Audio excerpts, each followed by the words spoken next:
Chapter 13.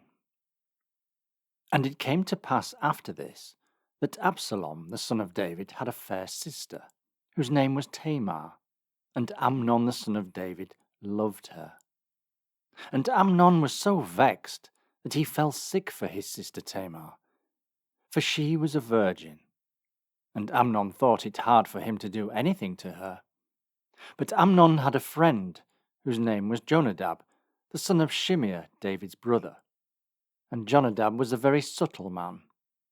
And he said unto him, Why art thou, being the king's son, lean from day to day?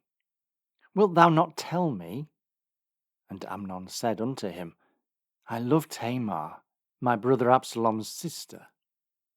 And Jonadab said unto him, Lay thee down on thy bed, and make thyself sick, and when thy father cometh to see thee, say unto him, I pray thee, let my sister Tamar come, and give me meat, and dress the meat in my sight, that I may see it, and eat it at her hand.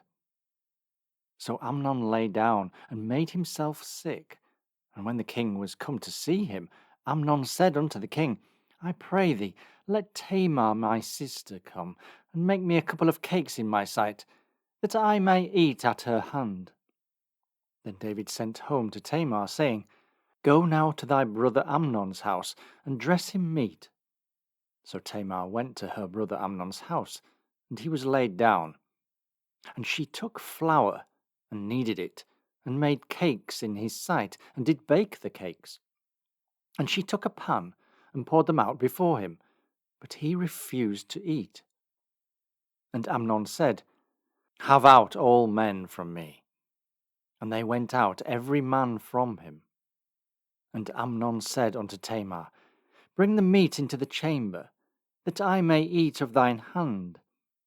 And Tamar took the cakes which she had made, and brought them into the chamber to Amnon her brother. And when she had brought them unto him to eat, he took hold of her, and said unto her, Come lie with me, my sister. And she answered him, Nay, my brother, do not force me, for no such thing ought to be done in Israel. Do not thou this folly. And I, whither shall I cause my shame to go? And as for thee, thou shalt be as one of the fools in Israel. Now therefore, I pray thee, speak unto the king, for he will not withhold me from thee. Howbeit, he would not hearken unto her voice, but, being stronger than she, forced her, and lay with her. Then Amnon hated her exceedingly, so that the hatred wherewith he hated her was greater than the love wherewith he had loved her. And Amnon said unto her, Arise, be gone. And she said unto him, There is no cause. This evil in sending me away is greater than the other that thou didst unto me. But he would not hearken unto her. Then he called his servant that ministered unto him, and said, Put now this woman out from me, and bolt the door after her. And she had a garment of divers colours upon her, for with such robes were the king's daughters that were virgins apparelled. Then his servant brought her out, and bolted the door after her. And Tamar put ashes on her head, and rent her garment of divers colours that was on her, and laid her hand on her head, and went on crying. And Absalom her brother said unto her, Hath Amnon thy brother been with thee? But hold now thy peace, my sister. He is thy brother. Regard not this thing. So Tamar remained desolate in her brother Absalom's house. But when King David heard of all these things, he was very wroth. And Absalom spake unto his brother Amnon, neither good nor bad. For Absalom hated Amnon, because he had forced his sister Tamar. And it came to pass after 2 full years that Absalom had sheep shearers in Baal-Hazor, which is beside Ephraim. And Absalom invited all the king's sons. And Absalom came to the king, and said, Behold now, thy servant hath sheep shearers. Let the king, I beseech thee, and his servants go with thy servant. And the king said to Absalom, Nay, my son, let us not all now go, lest we be chargeable unto thee. And he pressed him. Howbeit he would not go, but blessed him. Then said Absalom, If not, I pray thee, let my brother Amnon go with us.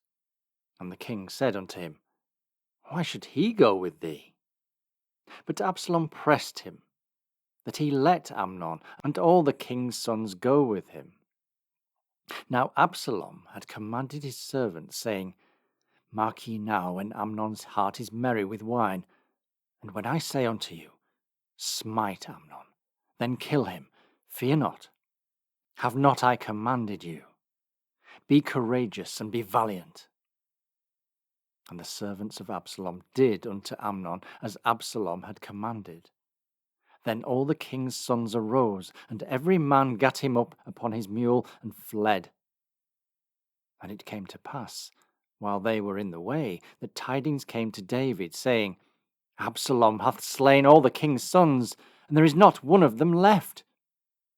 Then the king arose, and tare his garments, and lay on the earth, and all his servants stood by with their clothes rent. And Jonadab, the son of Shimeah, David's brother, answered and said, Let not my lord suppose that they have slain all the young men, the king's sons, for Amnon only is dead. For by the appointment of Absalom this hath been determined from the day that he forced his sister Tamar. Now therefore let not my lord the king take the thing to his heart, to think that all the king's sons are dead, for Amnon only is dead. But Absalom fled, and the young man that kept the watch lifted up his eyes and looked, and behold, there came much people by the way of the hillside behind him. And Jonadab said unto the king, Behold, the king's sons come. As thy servant said, so it is. And it came to pass, as soon as he had made an end of speaking, that, behold, the king's sons came, and lifted up their voice, and wept. And the king also, and all his servants wept very sore. But Absalom fled, and went to Talmai, the son of Ammihud, king of Geshur. And David mourned for his son every day. So Absalom fled, and went to Geshur, and was there 3 years. And the soul of King David longed to go forth unto Absalom, for he was comforted concerning Amnon, seeing he was dead.